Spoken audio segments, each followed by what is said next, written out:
Hello guys, I hope you all are doing good. I am Vaishali Kikan and we are discussing the electronics engineering. Today in this video, we are going to talk in detail about the special purpose two-terminal devices. What are the special purpose two-terminal devices? These are used for some special purposes, right, as the name suggests. And the two-terminal devices, we all have studied about one of the two-terminal devices, that is diode, right? So here we are going to talk in detail about the LED, that is the light emitting diode, particularly in this video. So let's start our discussion. We are going to discuss first the introduction of the LED, then we will be seeing what is the working of the LED, how it is constructed, how it is operated. Then we will be seeing the application advantages, disadvantages and VI characteristics as well. So in detail we are going to analyze what is an LED and its operation. So now LED is one of the best optoelectronic device. In optoelectronics, what do I need? I need a high speed device, the device which is operating very fast, right? And LED is a perfect example of a very high speed device. So it is capable of emitting a fairly narrow bandwidth of visible and invisible light. As the name suggests, it is emitting light, right? So the light can be emitted in a visible range or invisible range as well. So because of the forward current or the forward voltage, we are going to emit the light with the help of the LED, right? So you require to send some forward current, you have to do the forward biasing, and then the light emitting diode will start working and it will be giving some visible light or invisible light. And the spectral beam width or bandwidth is very narrow, due to which it finds wide applications. So now what is visible light that it is emitting? It is emitting orange, red, yellow or green visible light. It is transmitting or emitting invisible light as well, which can be infrared light, which is transmitted by it. So now here PN junction emit light when energy is applied on it. Okay, so when we apply energy on the LED, it is going to emit the light. So it always and always requires some energy to be transmitting the light. So if you don't apply energy on an LED, you are not going to get the light emitted from it.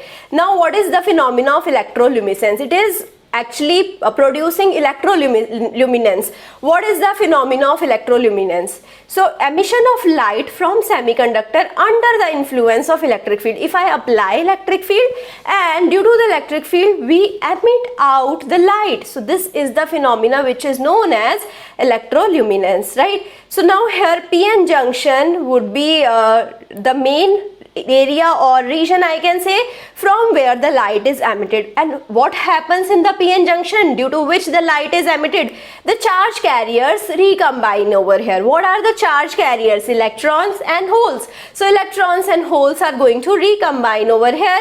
Now free electrons are there in the conduction band and holes are there in the valence band, that we all know, and the energy level of the holes is lesser than the energy level of the electrons, because the holes are in valence band and the electrons are in conduction band, and we all know conduction band is above the valence band, right?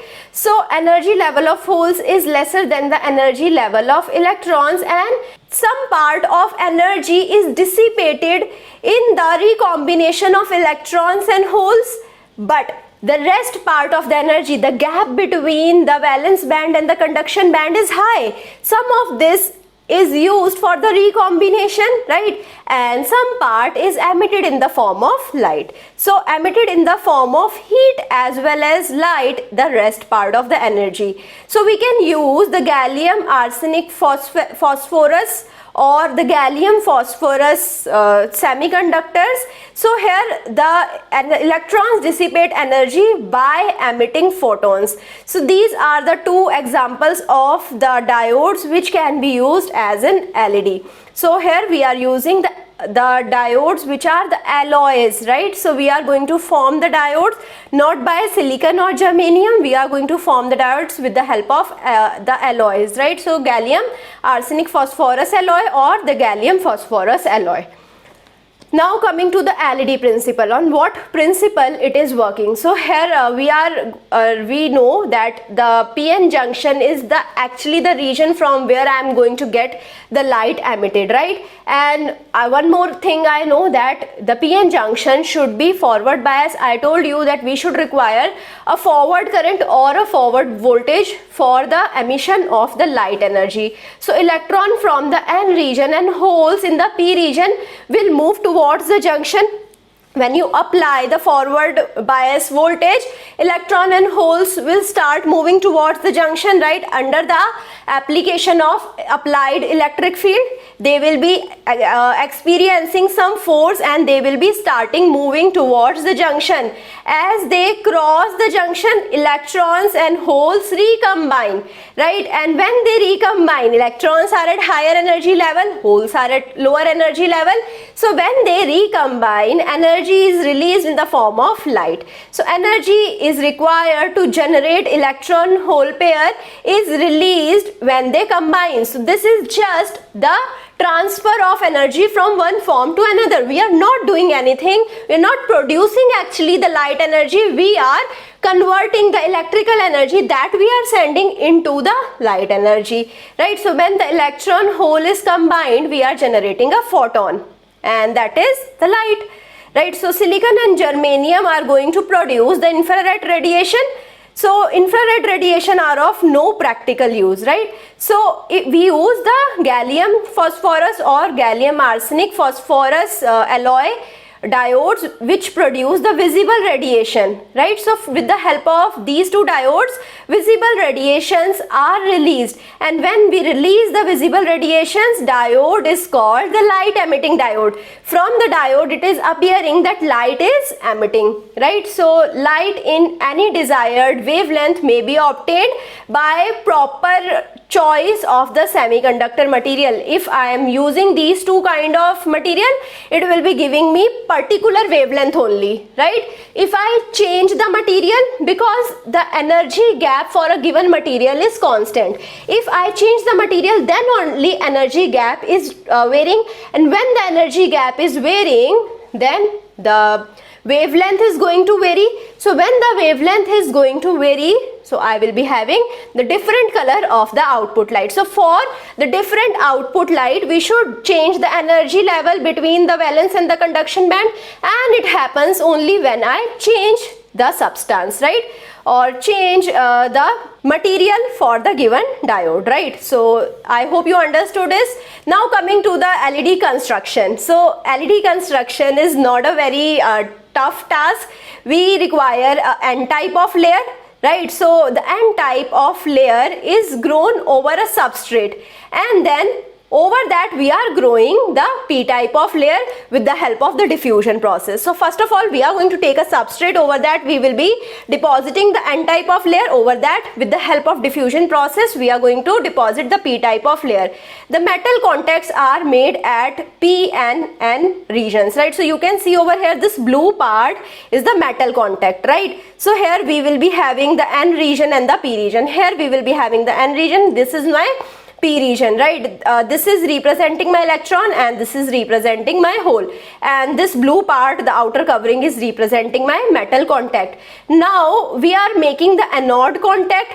Now anode contact is made at the outer edge of the P layer, right? So when I make a contact at the outer edge of the P layer, this is my anode contact, and we are remaining the enough surface. So enough surface is left out free for light to escape. Otherwise, if I cover the full surface, if I cover the full P layer, because below the N layer I had the substrate, only the P layer is there which is vacant, so I can emit light from the P layer itself.